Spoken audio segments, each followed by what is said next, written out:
Before we begin, we'd like to cover a few housekeeping items. At the bottom of your screen are multiple application widgets you can use. All the widgets are resizable and movable, so feel free to move them around to get the most out of your console space. You can expand your slide area or maximize it to full screen by clicking on the arrows in the top right corner of the slide area. Today's presentation consists of slides and the screen share. For an optimal viewing experience, please ensure that you have checked system requirements along with bandwidth considerations. Webinars are bandwidth intensive, so closing any unnecessary browser tabs will help conserve your bandwidth. If you have any technical difficulties, please click on the help link located via the question mark widget at the bottom left of your screen, where you will find details about system requirements and frequently asked questions. If you experience a blank screen during the webcast, please try refreshing your browser or pressing F5. If you have any questions during the webcast, you can submit them through the Q&A widget. We will try to answer these during the webcast, but if a more complete answer is needed or if we run out of time, we will reach out directly. Also, notice the Learn More widget.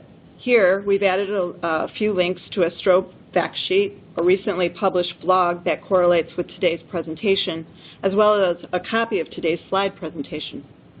In addition, we have also included a link to the next webcast in our Did You Know series on February 22nd, ISPW and Jenkins, a DevOps integration dream, which will highlight the integration between Compuware's ISPW, Compuware Topaz Workbench, and Jenkins, enabling automated deployments through DevOps continuous integration. We would also like to encourage everyone to fill out our survey before the end of today's presentation, and by submitting your response, you will automatically be entered to win a $50 American Express gift card. There's going to be 3 lucky winners from today's respondents, so please participate. We are extremely pleased to have as our speakers today Compuware Solution Consultant Dennis Knack and Account Consultant Brad Kaler. We also have Product Manager John Dannenberg assisting with questions, so please make sure to submit your questions via the Q&A widget to take advantage of that. With that, now I'd like to welcome and hand things over to Brad. Brad? Thank you. All right, I'm going to start with the agenda for today. Item 1, we're going to identify performance opportunities within Performance Tracker. Item 2, track issues through integration with Atlassian Jira Issue Tracking System. Item 3, create and manage customized help with user help. Item 4, obtain SQL information using SQL analysis on demand. Item 5, compare 2 iStrobe profiles. Item 6, create folders to store and organize profiles. Item 7, specify columns displayed in MyStrobe. And item 8, leverage filters, notes, and tags. And with that, Dennis, I'll let you take over. Thank you, Brad.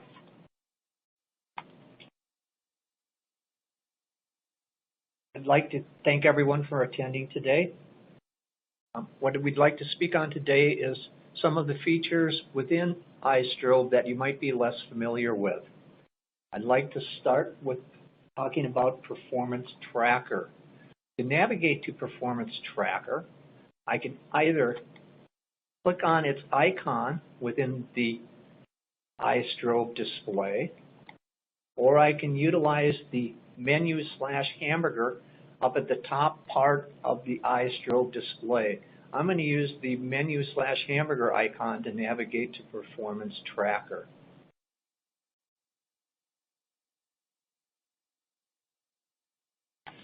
Performance Tracker allows you to identify opportunities for performance improvements, as well as estimate the cost of performance and the potential cost savings.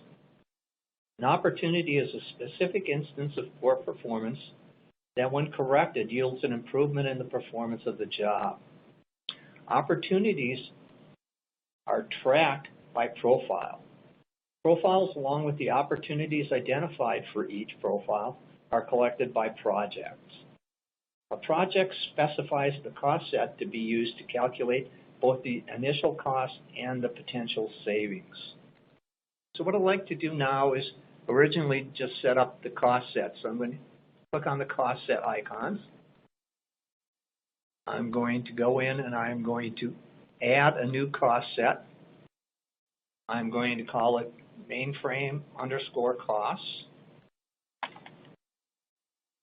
I am going to leave it apply to all the systems and subsystems, and I'm going to change the non-prime time CPU cost to $250 and click OK.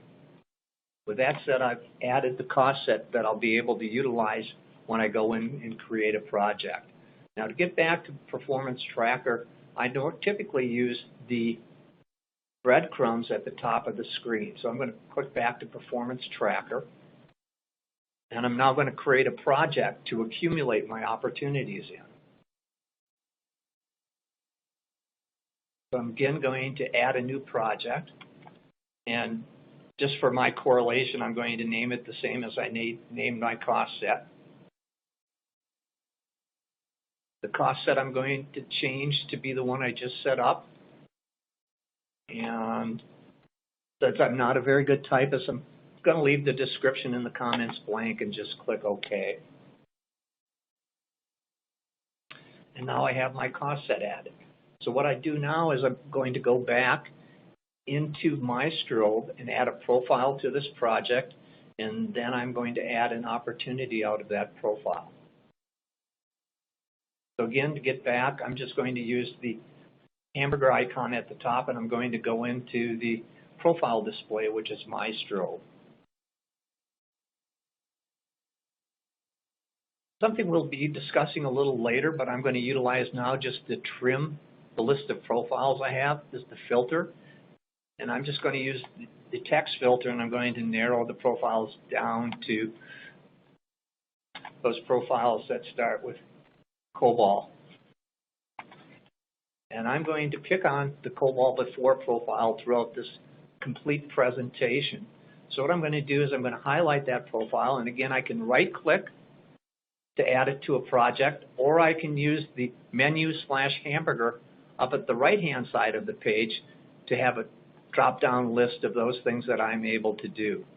And down at the bottom of the selection list is Performance Tracker, and I will add a project, add this profile to a project. And the project I'm going to add it to is Mainframe Costs, which we just set up. And it's a batch profile, and the number of times it executes is 52. It's a weekly job. So I'm going to basically set that information and add the profile to the project. Okay, once I've done that, I'm going to open the profile.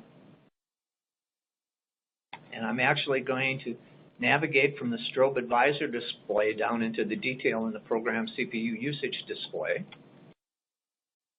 I am going to click on the arrows just to maximize my text space and eliminate the graph. Expand out the module that I was executing in, which will position me at the line of code that I had originally clicked on. Now, it looks like the original line of code is actually only using about 0.03% of CPU time, whereas time spent in the actual COBOL runtime module, IGZCIN1, was pretty much 99%, 98% of the CPU time.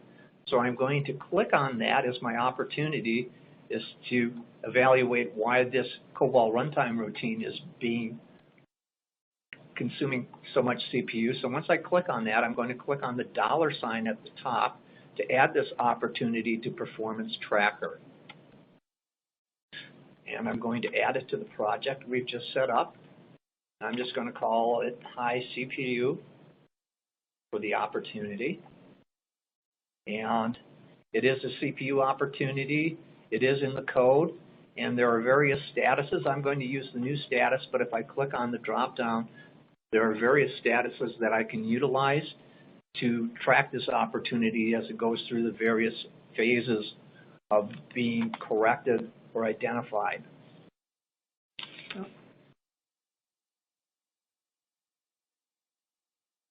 Yes, the estimated savings is going to be, I'm going to be optimistic and say I'm going to save 50% of the CPU time by correcting this fix.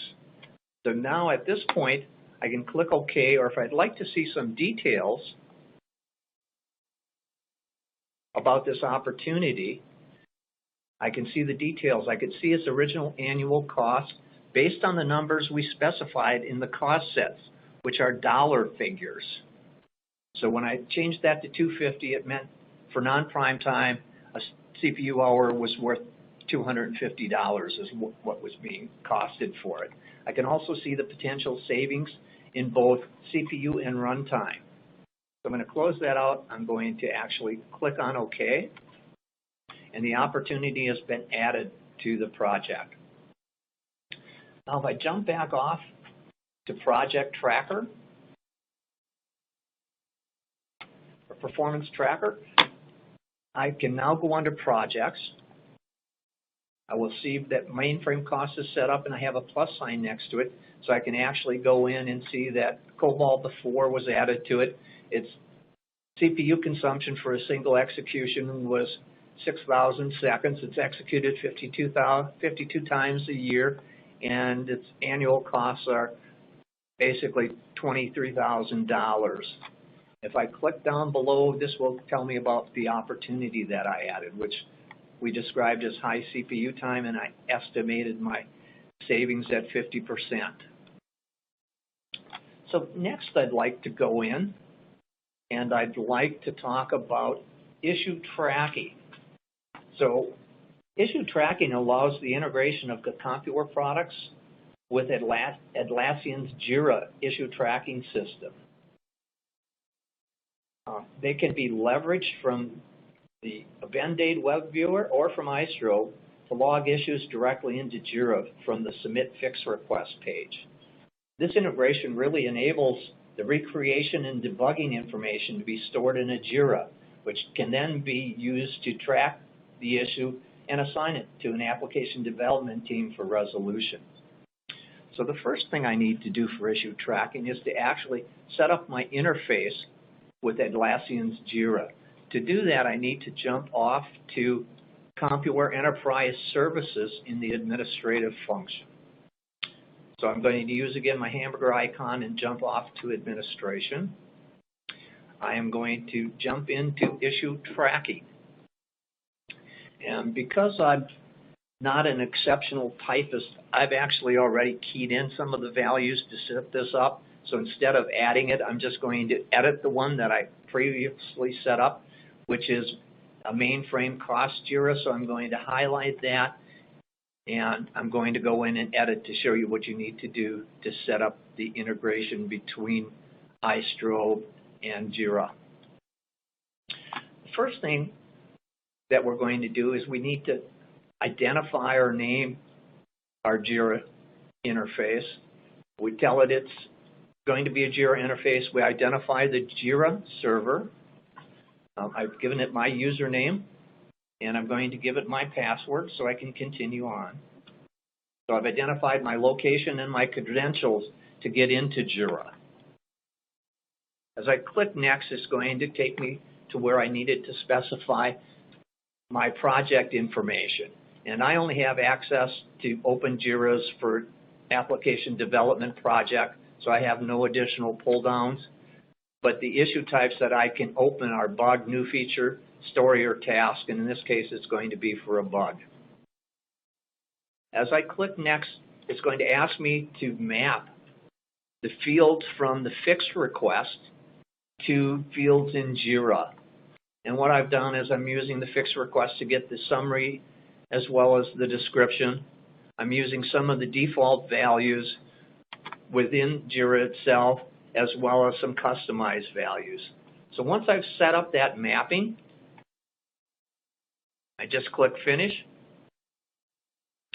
and my setup or integration into Jira is now ready for use. I'm going to jump back into iStrobe.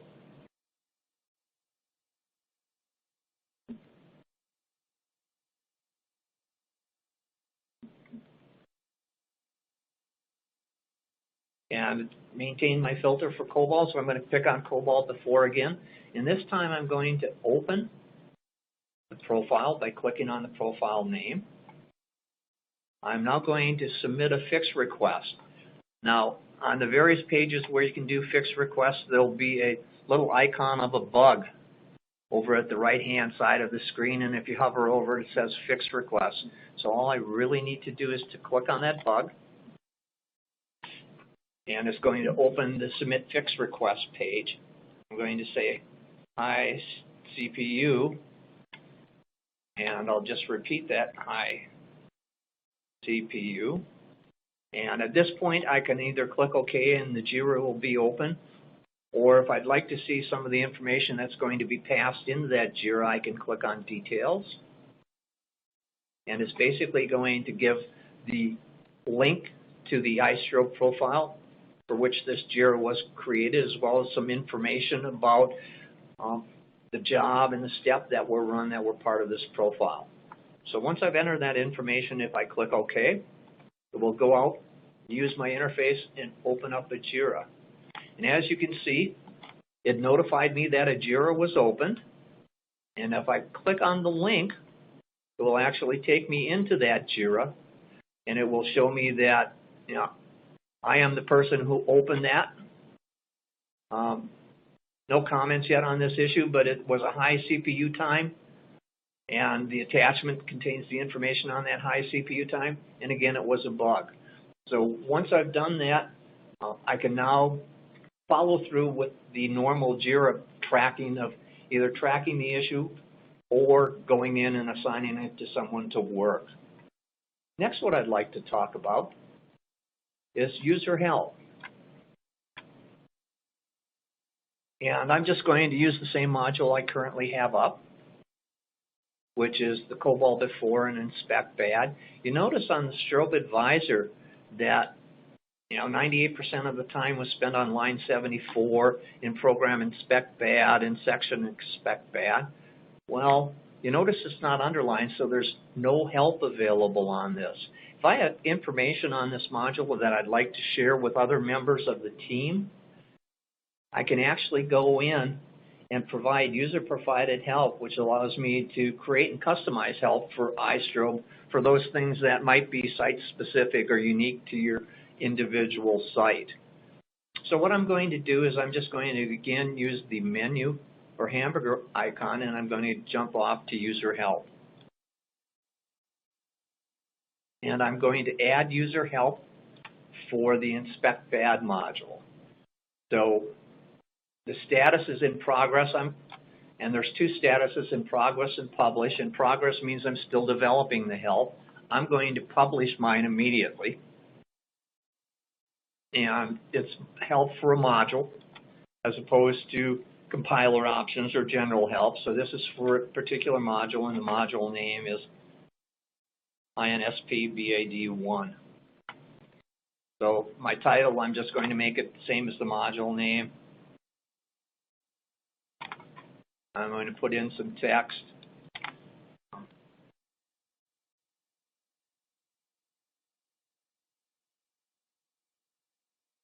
So I've entered some text that I want to share with other people, and then I'm actually just going to state I am the source of this information, so if anyone has questions, they know whom to contact.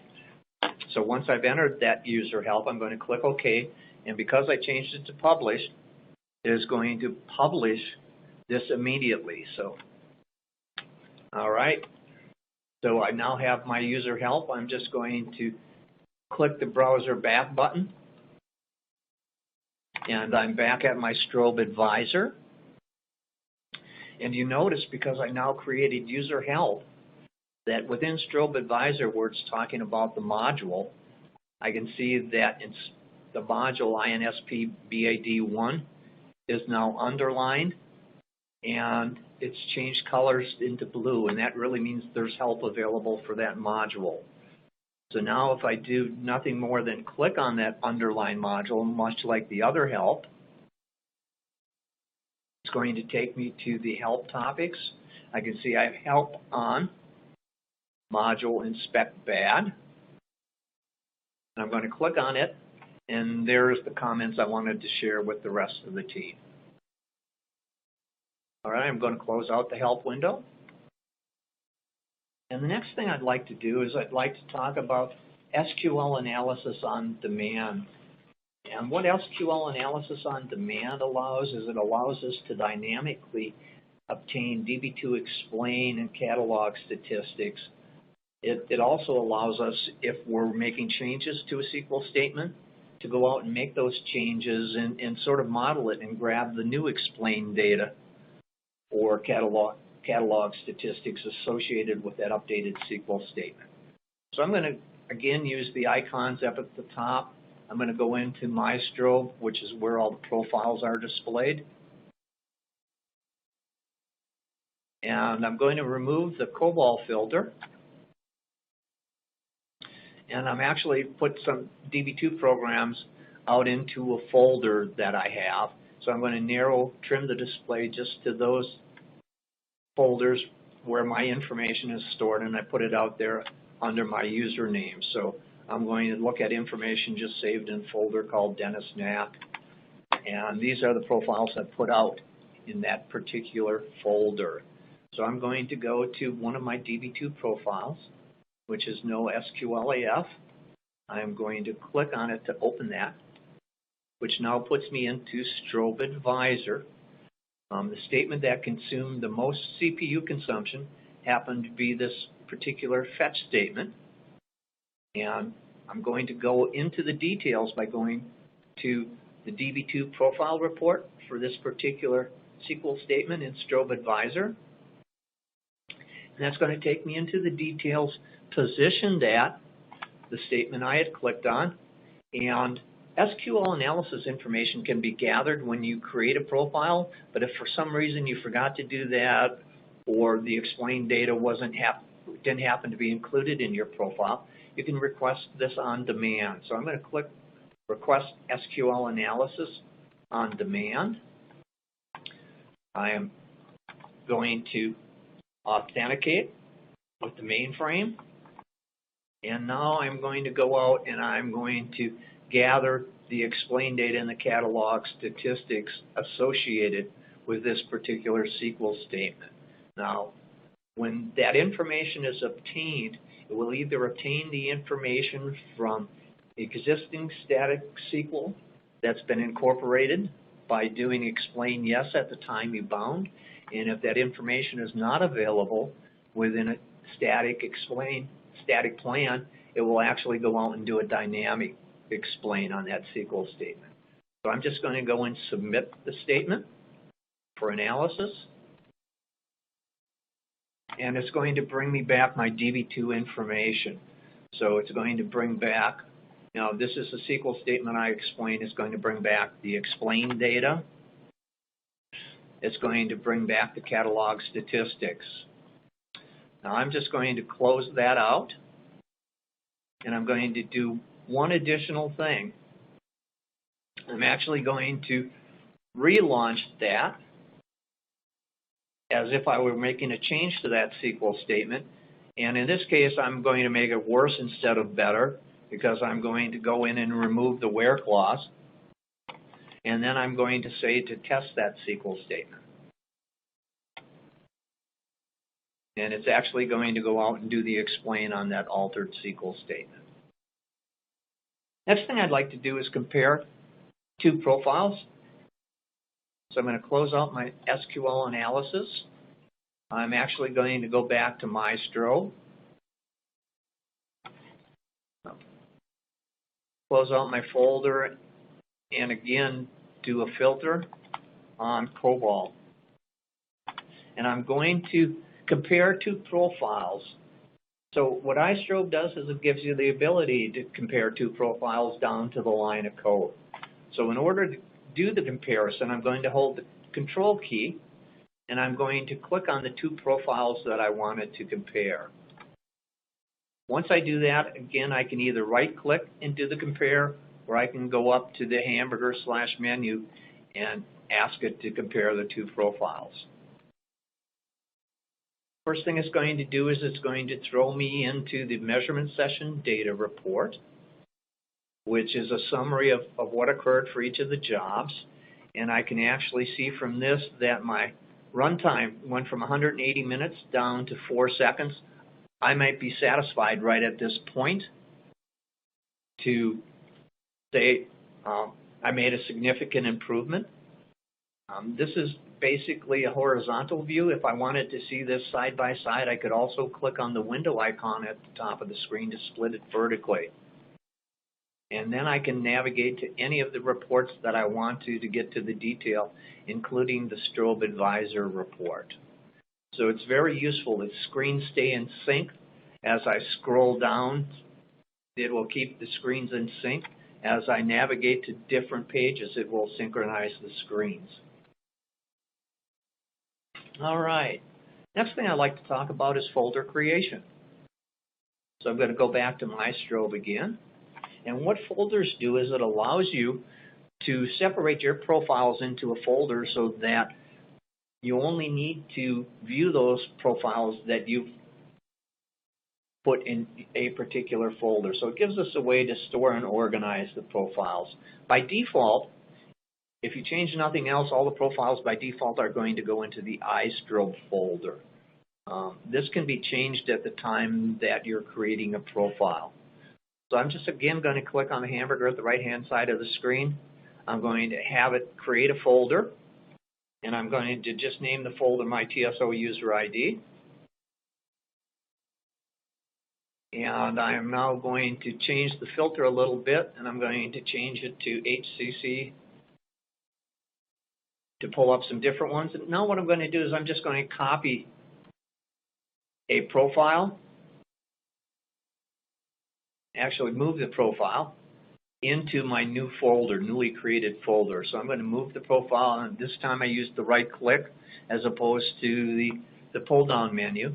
And I'm going to put that in my newly created folder. So I'm now moving profiles into the folder. And what you can do is you can notice on the screen that the folder name has changed. And now if I go to folders, and question marks are allowed in folder names, I'm just going to use the full drop down and go to my folder I just created. And you can notice now that it only presented me with one profile I moved into it. The other thing you can do while we're on this particular display is you can actually alter the columns that are shown on the My Strobe display. So you can tailor the columns to visually how you'd like to see them, and you can add and delete some of those that are there by default. So it really allows you to customize the My Strobe display to what you wanted to take a peek at. So again, I'm just going to use the menu, and I am going to go down and I'm going to view columns. And these are the columns that can be shown on the My Strobe display. And I'm just going to include system name onto this display that wasn't there and click OK. And it now added the system name on my Strobe display.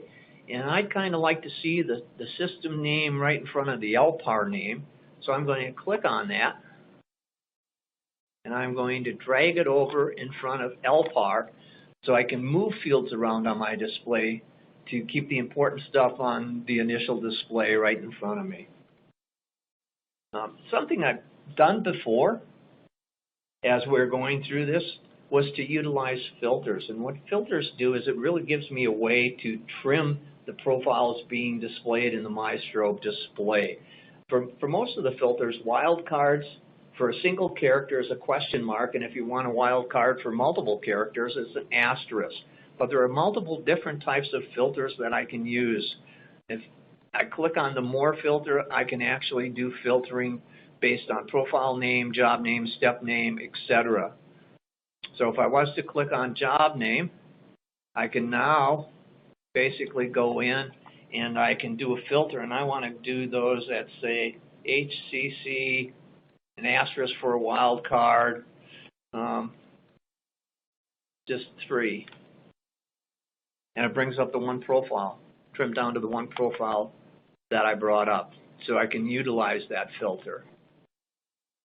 I can also do it by the owner ID, the person who created the profile, by the LPAR. You already saw me do it by folder. And the one I typically use is the filter, which basically does a scan for the characters that I keyed in to allow it to bring up just those profiles like I did for COBOL. Now, there's one additional one if I go to the measurement tab, which shows the measurements. There's the extra, which allows me to filter on the status. So if I didn't want to see all the completed profiles that didn't have a profile created for it, I could actually come in and I just want to see those that are either running or waiting to run.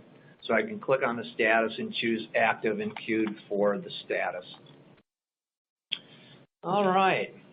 Last but not least, we're going to talk a little bit about notes and filters. And I'm going to go back to the profile display. And I'm again going to filter on COBOL. And as I go over, you notice that COBOL after does not have any notes. So I'm basically going to put a note in for COBOL after. So I'm going to click on the profile, and I could either right click or go to the menu again, and I'm going to edit notes.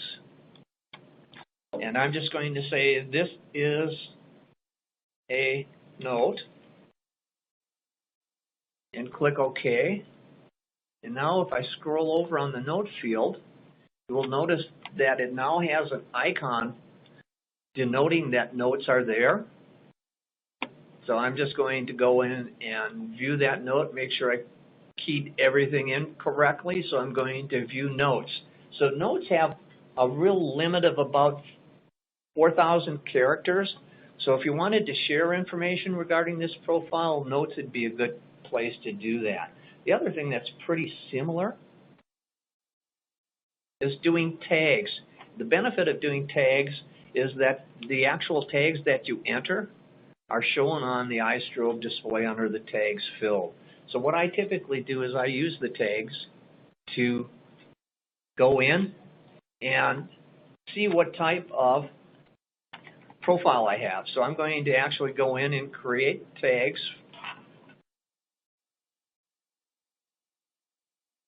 And I'm going to say this is add a tag. I'm going to say it's COBOL and add it. And then I'm going to give it another new tag of inspect and add it. And now as I scroll over on my profile, I can see that COBOL inspect are out there in the tags field. And now I can actually do a filter. And let me just do a filter on inspect. And it basically brings up the profiles that have the tag with just inspect in it. Now, I'd be remiss if I didn't mention one additional thing is that all of the information on iStrobe is available in help. So if I go to the question mark on the top of the screen, I click on help, go to help, it actually does some intelligent searching of the help. So I'm just going to do a search. And I'm going to do it on iStrobe filters.